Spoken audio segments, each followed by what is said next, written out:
یہ وقت گزر جائے گا اور اس وقت کے پیچھے کچھ اور ہو رہا ہے۔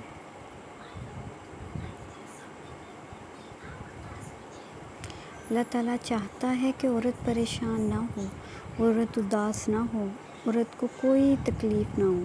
اللہ تعالیٰ نے قرآن پاک میں 2 عورتوں کو کہا کہ وہ پریشان نہ ہو، لا تخافی ولا تحزنی۔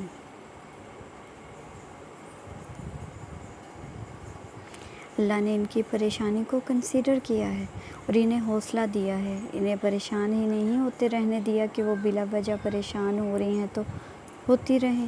اللہ تعالیٰ کو کوئی پرواہ نہیں ان کی پریشانی کی، بلکہ اللہ تعالیٰ کو ان کی پریشانی کی پرواہ ہے، اسی لیے کہا کہ لا تخافی ولا تحزنی، کہ نہ خوف کھاؤ اور نہ غمگین ہو۔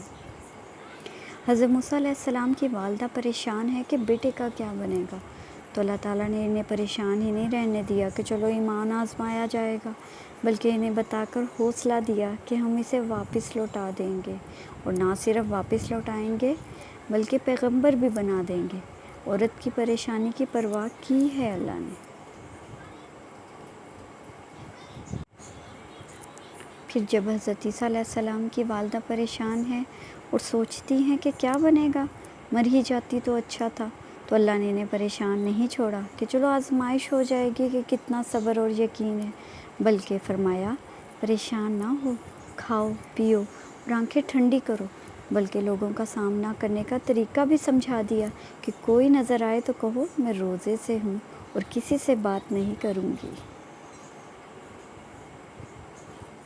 اللہ تعالیٰ نے عورت کی پرواہ کی اور مدد کی ہے، اسے آزمائش میں نہیں ڈالا بلکہ ڈرنے اور پریشان ہونے سے باز رہنے کا کہا ہے۔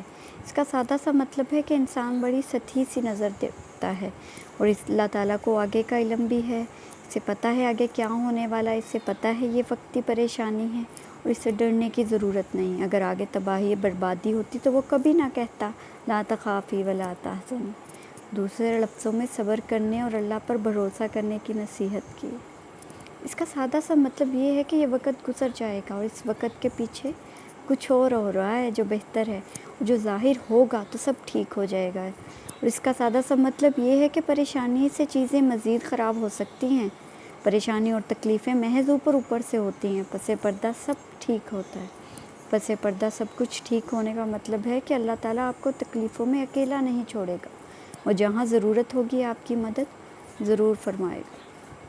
اللہ تعالیٰ ہمیں صبر و توکل کے درجات سمجھنے کی خوش بختی عطا فرمائے، آمین۔